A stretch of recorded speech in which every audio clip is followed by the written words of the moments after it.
Hi, my name is Carly Koza, and I am a second year law student here now at Case Western Reserve University, and we are here today for Faculty View at CWRU. I am here with Professor Robertson to talk about due process and denaturalization today. So my first question, Professor Robertson, is how do policies restricting immigration and citizenship play a significant role in the current political environment? Sure. I think immigration is an issue that started to really become a political and a due process issue actually during the Obama administration. Immigration has always been somewhat political, going back to the founding of the country. But denaturalization petitions and deportation actually started to pick up a bit under President Obama. And then, of course, with the election of President Trump, it ramped up much further, much faster. But it continued a trend that had actually started under the Obama administration. Many people have heard of the zero tolerance policy in immigration that President Trump adopted. And it became most commonly known because of the policy of family separation. But the zero tolerance policy is actually broader than that, and it goes back to an executive order that President Trump issued, ordering the Department of Justice to strictly enforce all immigration laws. This really changed a lot because previously there had been a great deal of prosecutorial discretion in enforcing immigration laws. Where if there was perceived as a public safety issue or if somebody had a criminal history, then the immigration laws were much more likely to be enforced. Strictly enforcing everything meant that a lot of cases that previously would have been granted some prosecutorial discretion are now actually being put forward. So Attorney General Jeff Sessions had interpreted that executive order to include denaturalization, taking citizenship away from people who have gone through the naturalization process. And those cases are interesting because there can be, on paper, what appears to be maybe grounds for denaturalization, that when you get further into the case, it becomes somewhat questionable. So under the Obama administration, even though we had seen this uptick in denaturalizations, there was still a focus largely on national security and terrorism issues. So they looked for people who might have some connection to terrorism and really focused on those cases. The Trump administration has taken that much further to look at any case in which there could be some question about the legality of naturalization, even when there's no tie to any national security issue or any public safety issue, and has gone forward with some of those cases. In your article, Due Process and Denaturalization, you mentioned an article forthcoming in the NYU Law Review. Can you discuss what the article focuses on? Sure. So, as you know, I'm interested in civil procedure and teach civil procedure.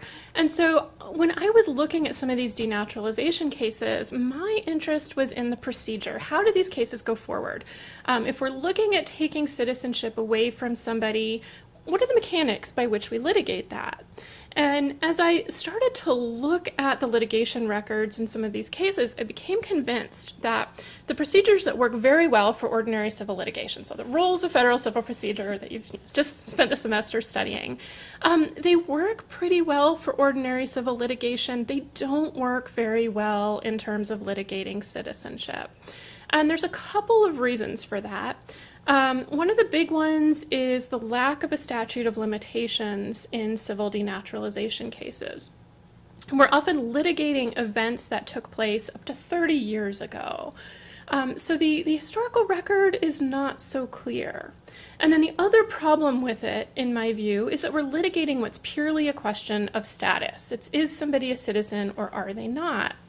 And in that, those status cases can be more difficult to litigate in some instances than ordinary civil litigation where you're looking for coercive relief, right? Or you're looking for affirmative relief in terms of monetary damages. Because in those cases, the defendant has to be involved because you want something from them. You either want to make them quit doing something or you want them to pay you money that you believe you're owed. In a status determination, it really risks the defendant not being involved at all, simply because they're not being asked for anything. And it becomes very problematic if the defendant doesn't participate in the litigation. And what is the mystery of Baljinder Singh? So the biggest mystery in the Baljinder Singh case is, does he even know that he has lost his citizenship? This was the very first case to go forward under a program called Operation Janis. So Operation Janis is a program that actually started under the Obama administration and continued under the Trump administration, looking back at old files, looking for cases where there might be some evidence that somebody has wrongfully gained citizenship.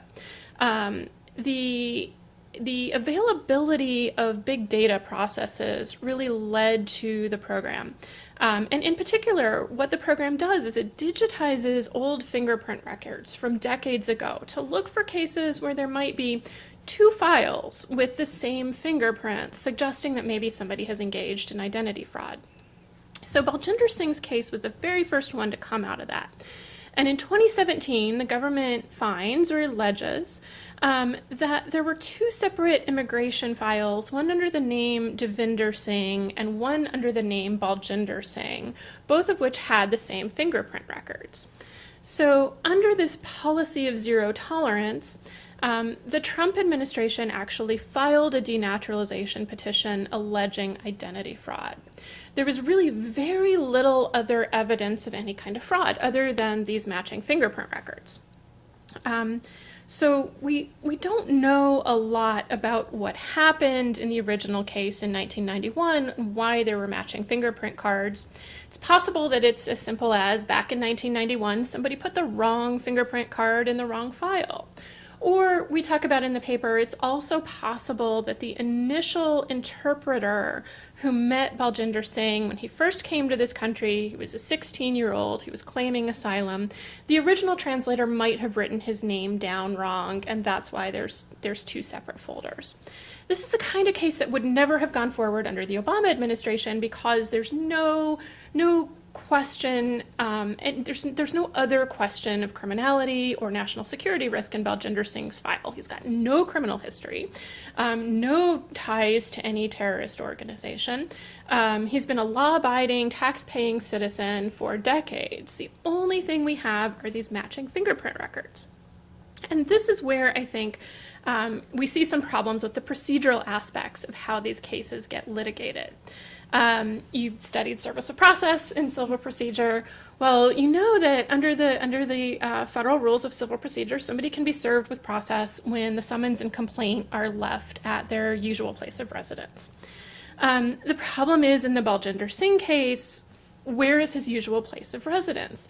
Well, once he gained citizenship over a decade ago, he had no requirement to update his address with the government. So the first problem in the case is, how was service made? Well, the complaint was left with somebody who lived at his old address, but we don't know that he still lives there, and we don't know that the person who accepted the papers had any connection with him or knew how to find him or ever got notice to him that his citizenship was in question. Ultimately, he does not show up for the denaturalization proceeding, and we don't know if that was his choice to not show up, or we don't know if he just didn't get notice of it. But when he doesn't show up, the case goes forward. Ordinarily, when somebody doesn't show up in civil litigation, the court can grant a default judgment. So interestingly, the Supreme Court has held that default judgment is inappropriate in citizenship cases. But the court then says, okay, we can't grant a default judgment, but there's nothing to say we can't grant a summary judgment. So the government files a summary judgment motion seeking a declaration that Baljinder Singh is no longer a citizenship. And the court says we have only one side of the story here, so we have to take the government's allegations as true.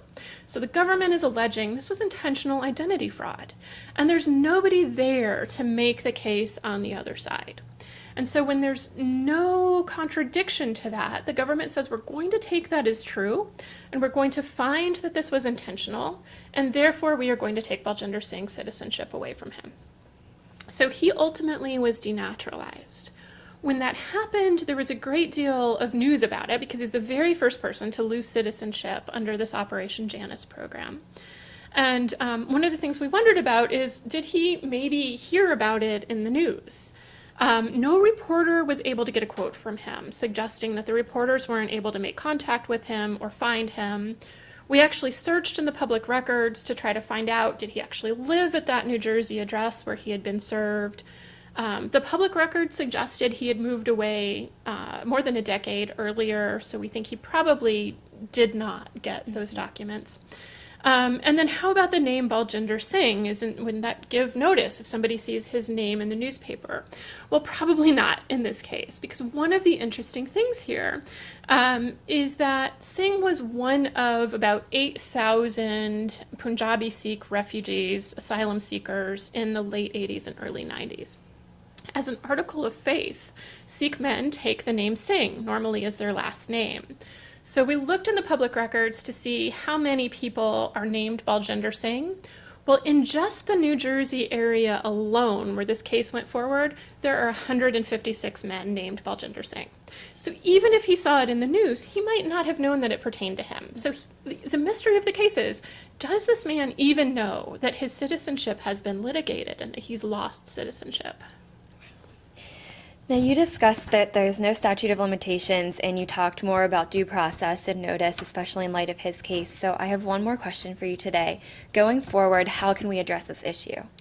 So I think it's very important that courts take a hard look at what process is due in citizenship cases. The Supreme Court has said that the foundation of due process is notice and an opportunity to be heard. And we seriously question whether Baljinder Singh was even given that level of process. He might not have had notice of the case. We also recommend that a heightened level of due process be applied in citizenship cases, and particularly in denaturalization cases. The Supreme Court has also said that denaturalization is one of the most serious things that can happen to somebody. It takes away all of their rights as a citizen, takes away their right to travel on a U.S. passport, takes away their right to vote and to participate politically.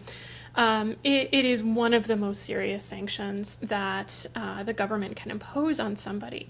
In light of that, we think it's appropriate to apply the kind of protections that would apply in a criminal case. The most important one of those being the right to counsel, the right to an attorney.